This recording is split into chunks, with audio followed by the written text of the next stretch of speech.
Hey, we're talking with Matt Dane this morning, one of our wonderful singers here at the 515 at the 522. Not only is Matt a wonderful singer and very talented person, but he's also a great friend of mine and one of the best folks in the whole world to be around and to talk to and to have in your life. But anyway, hello, Matt. How are you? Well, I'm awesome. Good morning, Chip. It's good to see you. And tell you what, man, it's nice to wake up to have those kind things said about you.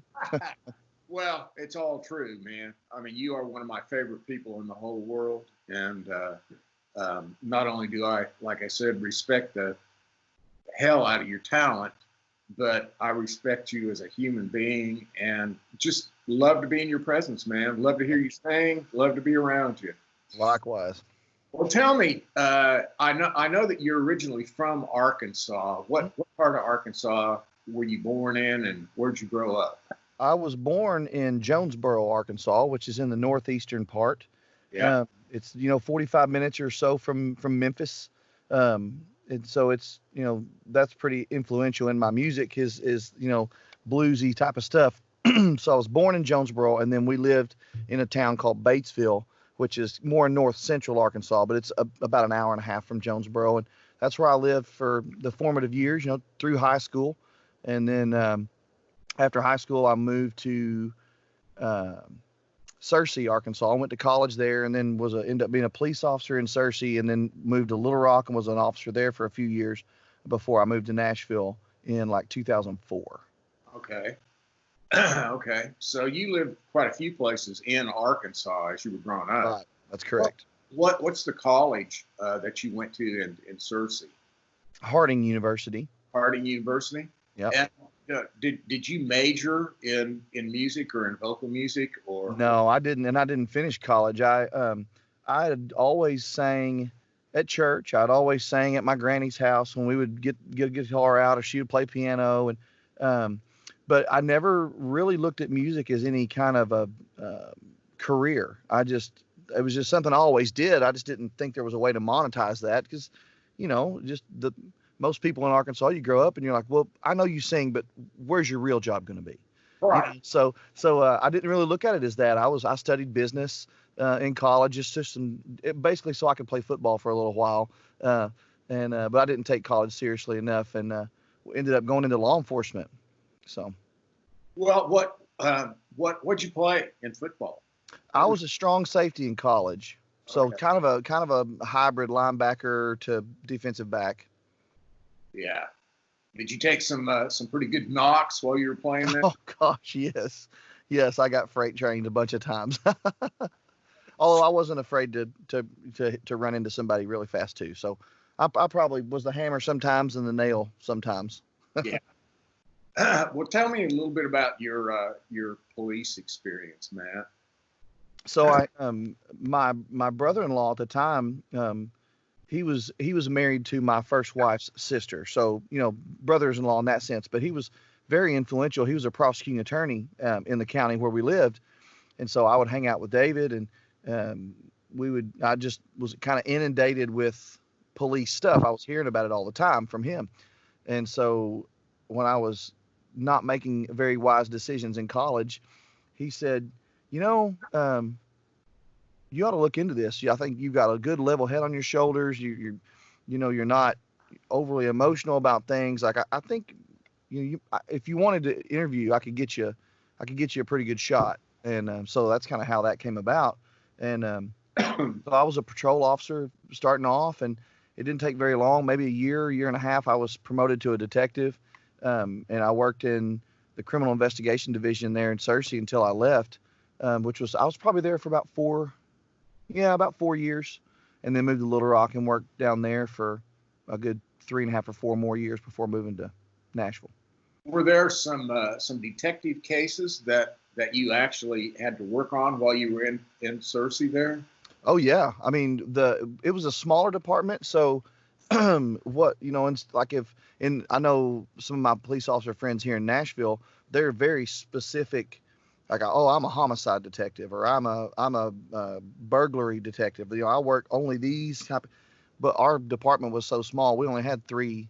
I think it was three detectives and a sergeant. It could have been two detectives and a sergeant, but we just kind of had to investigate it all. So I remember investigating. We had a homicide while I was there. We had an arson that I remember was a really cool case.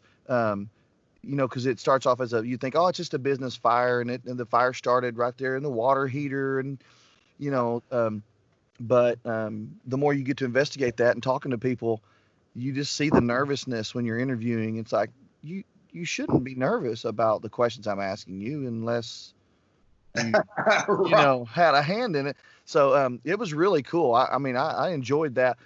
There was a lot of cases I did not enjoy, like some of the more sensitive cases involving children that you have to investigate. Not a fan of that at all. So I'm glad to be singing now. I can tell you that. I mean, I have much respect for law enforcement and did that job for a long time.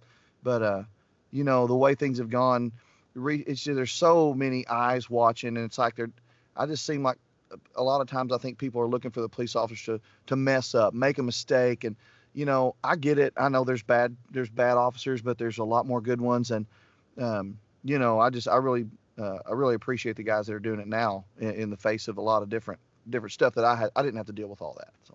Well, we, I hope you don't get tired of hearing it, and I certainly don't get tired of saying it. But we really appreciate your service doing that and what you did, because those people on the front lines, man, they're putting it out there. Yep. Every day, and those people really don't know if they're going to get to come home to their families. It's true. At the end of their shift. And, I don't care if it's in a small community or, a big city, there's always that chance, when you're a police officer or an EMT or paramedic or whatever, there's always that chance that you're going to be involved in something violent. Yep. And, well, thank you, man. Thanks. Oh, absolutely. So when did you move to Nashville? When was that big? I moved to Nashville, I think it was the fall of 2004. Okay. Pretty sure. So I'm coming up on 16 years. 16 years. Yeah. I mean, so, I moved here. I really didn't plan on it. I had a good job, but I had run into a high school friend of mine in Little Rock. An odd chance we were at the Arkansas State Fair, walking down, getting a corn dog probably, and I see a guy I went to high school with, and we got to talking, and he said, "Hey, do you still sing and play guitar?" And I said, "Yeah, I do." And he says, "Well, I write songs, but I don't know how to play an instrument, and I don't write melody. I just write poems, but they're in song form, and I have very specific verse." And he's like, "Would you be interested in writing with me?" I said, "Sure." So I went and did that. And little did I know, a couple months later, he had moved to Nashville and was playing those songs for people. And Bob Regan is a songwriter that he got to know at some kind of a function on Music Row. And he said, "Bob, would you listen to my songs and just give me a little guidance?" And Bob said, "Sure." So they went to the car and he popped a CD in or tape or whatever he had at the time. And he listened to it. And Bob said, "Well, the songs are good." He said, "But who's the guy singing?" And he said, "That's my friend Matt in Arkansas. He's a police officer." And Bob said, "Well, give me his phone number if you don't mind." So he did. And Bob Regan called me and said, "Hey, would you come to Nashville some weekend and sing some demos for me?" I said, "Well, what's a demo?" I had no idea. So he explained to me what I would be doing and why he needed me to do that. And he said, "I'll pay you $100 a song and I'll save up like 4 or 5 of them. And we can just, if you get here on Saturday at lunch, you can sing half of them on Saturday afternoon and maybe another couple Sunday morning, then go on home. And I'll just give you a check and it'll be it'll at least pay for your trip." And I was like, "Okay." So I did it, and we did it a couple of times. And then people started asking Bob, "Who's this guy you got singing your demos? Who is this guy singing these?" Yeah. And Bob was like, "Well, I mean, it's not a secret, but he's in Arkansas. So he only comes on the weekend." So I remember being at Bob's and having George Taryn come over and have coached me through a demo for George. And then there was another weekend, and it might be Roxy Dean, or it might be, just whoever Bob was friends with, that he said, "Well, Matt's coming on this this weekend if you got songs you want him to sing. So it didn't take very long before Bob said, man, I think you could make a living, but you got to be here. You can't come on the weekends. Right. So I talked it over with my wife at the time and her parents, and they offered to help, kind of help us through some rough spots and if we had any. And but I tell you, once I got here, it didn't take long. I was fully involved in the session world in weeks. Wow. Yeah. So when is that when you actually learned to do your own harmonies and to sing with yourself and that kind of a thing? Yeah, I had never experienced singing in the studio before I came here with Bob. So when I first started singing with him, he asked if I could sing harmonies, and I said, well, I always sing harmonies in church and with my family if I'm not singing the lead part. But I wasn't confident in that ability, so I was like, nah, you better hire Wes or Perry or Russell, just get a background singer. But I figured, I guess a little business sense kicked in, and I nobody told me, but I thought, man, if they're paying me already, and then they're having to go and hire another singer to come in, and again, gosh, if I know it, I mean, if I could just get confident in my abilities to do this, I can save them money and probably get myself hired a lot more often. Right. If they knew, well, I can get Matt and he sings his own harmonies and I'm saving 50 or 75 bucks. Heck yeah. At least, because then you're saving studio time too. And so I learned pretty quickly, I need to know how to do this and I need to do it well. So I did. Man. Well, you certainly sing a lot, Yes. and have since the time that you got here. When did you actually? I guess you started songwriting. That was kind of what got you here. Right. But did you continue to write with your friend from Arkansas once you got here? Is he still here, and are you still writing with him? Or Yeah, so his name's Brent Baxter, and he's actually a successful songwriter. He's had cuts by Alan Jackson, Randy Travis. I'm gonna miss a bunch. He's a very successful songwriter now. He does songwriting critiques and just different services. Brent Baxter has a lot of things, so y'all should look him up for sure. But yeah, we stay in contact. And but when I moved here, Bob Regan was writing for Famous Publishing. Yep. And he called me. He called me one and said, "Man, I want to introduce you to my guys that are running, who was Glenn Middleworth and Curtis Green were at Famous at the time. Pat Finch had just left." And so we went in and they heard me sing and they heard a couple things I had written with Bob, and they said, "Man, well, we just want to offer you a deal right now." So I thought, man, this is easy. Nashville's been waiting on me. So I get a publishing deal, right? I mean, making good money. I mean, you wouldn't get that draw today. I can tell you that. No. For a writer with nothing other than artist potential. So so I was thrown right in with the biggies. I mean, I'm writing with Bob Regan and who else I write with? It was there, Gary Harrison, Tony Lane, David Lee, all these guys that were there at the time. It was just amazing for me to get to do that. So Yeah, and you're so right about the draws. Probably about 2005, 2006, the net publisher share from all the publishing started going way down, and so the publishers weren't making nearly as much money, and they weren't going to take the risk of paying those draws anymore. And you got into it right at the right time, and then your singing has carried you through since then.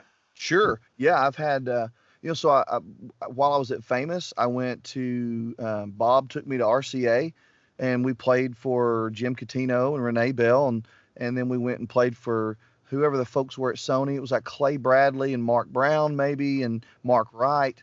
And then we played for most of the labels and had multiple offers of some form of a record deal. And again, I thought, this is easy. I mean, I've been here 6-8 months, and I'm about to blow up, And so I chose to go with RCA and sign with Jim Catino, and we did the due diligence. He gave us a budget. We cut our songs. We went and did a showcase at 12th and Porter, and we danced around and had Joe Galante there and all the crew. And man, when we left, we played the show, and Jim came back to the green room and said, "Dude, you killed it." They just loved it. So the next morning, I'm expecting the good news phone call, and Jim calls me, and my mom's in town. Well, I think we were eating breakfast somewhere, and Jim calls, and he's like, I don't really know how to tell you this, but we're passing. I'm like, okay, I didn't expect that. You're right, And he said when we went around the table this morning and we raised our hands, Joe was like, okay, show of hands. We saw a great show last night. Who we all in? And he's like, those that needed to be in weren't in.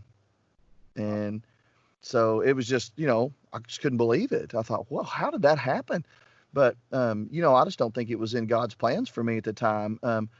Because that wasn't, I think if that had taken off and the frame of mind that I was in then, all of a sudden I'm on the road. I'm just doing things that I've just never been around, and I wouldn't have been the family man that I am now. And I went through my share of things, for sure, but I think all for the best. And so I've had multiple publishing deals. I really haven't pursued another record deal because I've been so busy doing studio work, and I know that that's what I'm supposed to do, because it keeps me home. It lets me be around my wife and my kids now, and it's been a great thing for me. Well, I don't want to say anything negative about RCA, Sure. but they were one of the labels that had the artist development program. And when I was at Hamstein and at Marathon Key, I saw them sign artists and put them in artist development for 4 or 5 years, and those people just sat in there and spun their wheels. Yeah. And so it was probably, like you say, in God's plan for you not to be signed there, because that could have been a nightmare for you. I mean, sure. It could have been 5 years of you saying, "Hey, I'm turning in great songs, and I'm recording great stuff, and so why am I not having any records out? Why, so good, man." Yeah. And that brings us up to your church activities. Now, I know you've done a lot of missionary work, and you've gone to a lot of third world countries. Tell us a little bit about that. Man, I tell you, the last time that I got to do that was probably 3 years ago now, coming up on this summer. But I went to Jamaica and when I first heard about that, I'm like, come on, a mission trip in Jamaica. I mean, okay, that sounds lush and awesome. But let me tell you, it was not that at all.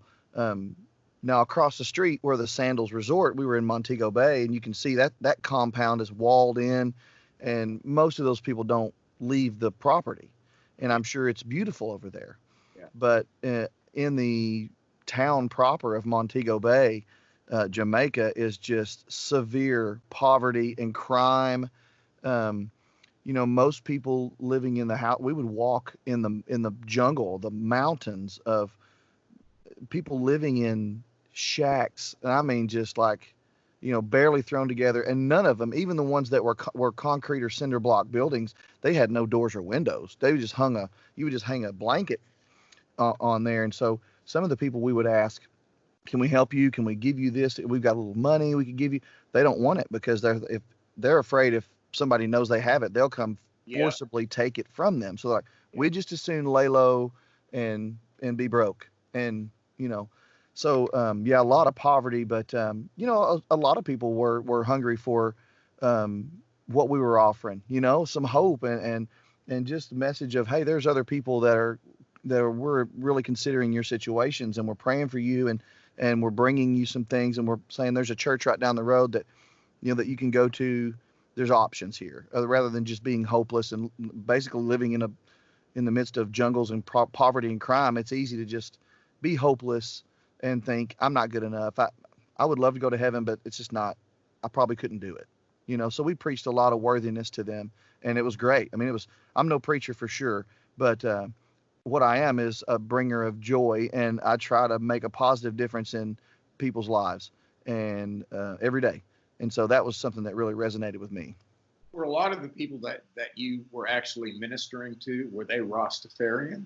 Some were. We had some. I would say most were not, but definitely, especially in the more populated areas, when we were on the town square or by the bus station, you have your pockets of Rasta, and they were never aggressive to me, but you knew when you talked to one, you weren't changing their mind.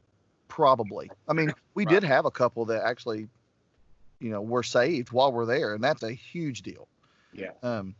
Because of that lifestyle, and it's just ingrained in their heads from so young. But we were lucky we didn't have any kind of bad dealings with that. Were most of the people just of no particular faith at all? They were just raised without God, without any faith. They were just raised. Or just loosely tied with religion. Like they know there's a church. They may have went as a kid, but just as you grow into, an adult in Jamaica, maybe 15, 16 years old, and you're on your own, you're living. So at that point it becomes survival, because they may or may not have a job. So, they wake up every day like, okay, I have to eat, and I would love to be out of this weather, whether it's out of the heat or out of the rain. It's basic necessity that they're focusing on. So there's not a whole lot of time for them to go, and I need something spiritually too. No, they don't get that far. Yeah. So I think a lot of them, even if they've had church some, but there's some really cool private schools that I don't even know that, I don't know how they do if there's a cost associated with going, but we actually went, and I took a guitar and sang for some of they're very regimented and in a good way, just very organized. And these kids, they taught them, they had a Bible class, and so that was good to see some of that. So maybe some of the future generations are going to have a little more of a foundation of what faith is and that it means something to them. Well, I'm sure that you will never know, the seeds that you planted, Right. and that your group of people planted while you were there. And, again, thank you, man. And that's something that can be extremely dangerous too. I've been to Jamaica, and, was kind of out and about with some of those people. And I know there were times that I was extremely fearful, very, very fearful. Yeah. So, well, tell me about your church here in Nashville. I know you're a part of the church band, and probably right now with this virus going around, are you still a part of the band doing the broadcasts and that kind of stuff? So I was gonna be, but the more restrictions that kind of came upon us, and I think the church leadership said, we want to just minimize the risk for everyone. So only the paid staff are handling the music. So, so that we went to broadcast only, like online services. And since then, it's just been our pastor's wife who leads the praise and worship team, and then two other people that are paid staff that either play a keyboard or a guitar, and it's just very stripped down. But I go to Joy Church in Mount Juliet, and it is it's a big church, and I never thought that I would get so much from a big church, because it's easy to get lost in the shuffle sometimes. And growing up in Arkansas in a Church of Christ, which had 75 to 80 people at any one service, now I'm at a non-denominational church that has 1,500 people at any one particular service or more. I kind of doubted how much I could get out of that, but man, it's been great. I mean, we love it, and I'm able to serve in a really big capacity and use my gift that makes me money during the week. I can also use that same gift and kind of help other people on the weekends, so it's really neat. Great, man. Great. Well, you had told me not too long ago, in fact, you had actually played me some things, that you're now into trying to write some things for film and television. Yeah. And you particularly played me a couple of things, sports things, gritty kind of sports deals that you had written for stations like ESPN and Fox Sports and that kind of stuff. Tell me about how that's going and what all has been happening with that. Yeah, so that's a cool thing that kind of it's hot and cold for me because I've got certain guys that I write that with different people than I write like current country stuff or more mainstream music. So I may have a month or so where I've got, hey man, every Tuesday I'm with this guy, and then my track guy gets busy, and he's a DJ and he's traveling to this, so it kind of comes and goes. But it's just such a different style of writing because all that we're taught and all you grow up hearing country music, and it's tell the story and it's give me details, put furniture in there. I want to be able to picture this, and the film and TV stuff is the opposite. It's vague. It's all it's just vague references to storms and winds and or just getting the vibe. It's like, man, this just needs to feel happy. It doesn't have to say a whole lot. It needs to feel motivational, but doesn't have to say a whole lot. So so I got into that, and I had a friend of mine that owns his own film and TV pitching company. I don't even know how to say what he does, but he had worked for Sony for a long time doing that. Managing their catalog and pitching for film and TV. And then he started off on his own, I think 7 years ago, with his own business. And he's since sold that business for a lot of money, and he still works for the company. So I've got a really good in there. We go to church together, and he's kind of walked me through the process. And he said, look, I need something that feels like this. Here you go. We're looking. So I got really good insight, not only to what they need, but then I know that he would take that and pitch that directly. So it's been really fun. Wow. That's what a great opportunity, man. Oh, yeah. And that is fun. It is fun to be able to create that, that kind of stuff. And that, number one, know that you're not going to go get smacked in the teeth by somebody saying, no, I don't like that for Blake Shelton. Right. Well, I mean, it is what it is, and you've got somebody else that's actually working the material. So cool.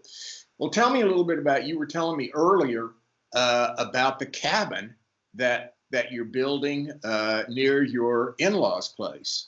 Yeah. Tell me about that and what your plans are. Okay. So my father-in-law lives in East Tennessee, a couple hours east of here. And he's got around 100 acres or so, and he leases a little bit more, but he's got a really nice piece of property where he was able to. He's at a dead end of a county road. He was able to put a gate across the road and tell the county, "Hey, I'll handle it from here. Thank you. I'll maintain the road. I'll do whatever." So it's a paradise. We go there and just relax, and we can ride four-wheelers, and he's always got an awesome garden, and there's a pond, multiple ponds to fish, and it's just a beautiful place to be in the outdoors. And our goal was at some point to build a house out there anyway. So with my wife, Amber, she's about to graduate nursing school with her RN, and our youngest child is 18 and going to the Navy in June. We just kind of were able, with all this time because of the coronavirus and the quarantining and having more time to be at home, we just got to thinking, man, we may never be this unattached again.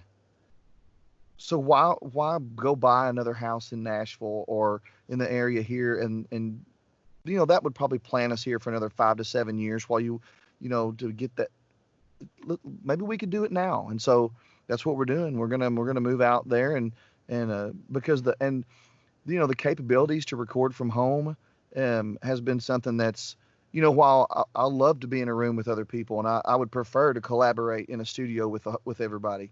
At the same time, I think this is shown that you can get good stuff from people recording at home, and working remotely with studios like you guys, where it's like, hey, can Matt sing this at his house and send it to you, and then you mix it, and then yes, that absolutely. And some people don't like it, and it's new and it's different, and but that's just one of the reasons I think we could still that I can make it recording from home and live wherever we want to live.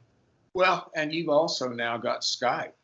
Yes. So, for you clients that, if you need something and Matt's not going to be in town that particular week or whatever, you could Skype with Matt and still be present for while he did his vocal. Absolutely. I think it'd be a wonderful thing. Well, Matt, we're running out of time here, so I need to close this down. And thank you so much. Oh man, thanks for asking me. I hope that you'll be able to drop by in the next couple of weeks, and we'll be able to sit and visit, because Yes. we always have such fun conversations, and we get to laugh and talk stuff that's fun. Yeah. Well, hopefully when this will ease up and we can all open our doors and come in and actually hug a neck. I'm a hugger. So yeah. Yes, I'm ready for that, man. Well, thank you. Awesome. And what's your website? Do that. MattDayMusic.com. It's pretty simple. MattDayMusic.com. Yep. And I don't have a whole lot of stuff on there right now, but there are a few things. It's a good place to go, and you can sign up on my website. It's like, hey, I want to follow this, or I want to be on this mailing list. And as I add more content, and there'll be original music on there. There may be links to some videos that I've got of me performing, but I'm also going to start doing some on my YouTube channel, which is Matt Day Music. I'm also going to start doing like just some little insight pieces on recording vocals from home, or just just my process, what my process looks like, and just give people an inside view of, well, if I did hire Matt to do that, what does he do? Let me see. I don't mind to do that. So I'm gonna start putting some of that content on too. So y'all go to mattdaymusic.com if you wanna. Wonderful. Yes, please go check it out. All right, Matt. I'll talk to you soon, brother. Yes, sir. Thanks, Chip. I appreciate you. Love you, man. Bye. Love you, dude. See ya.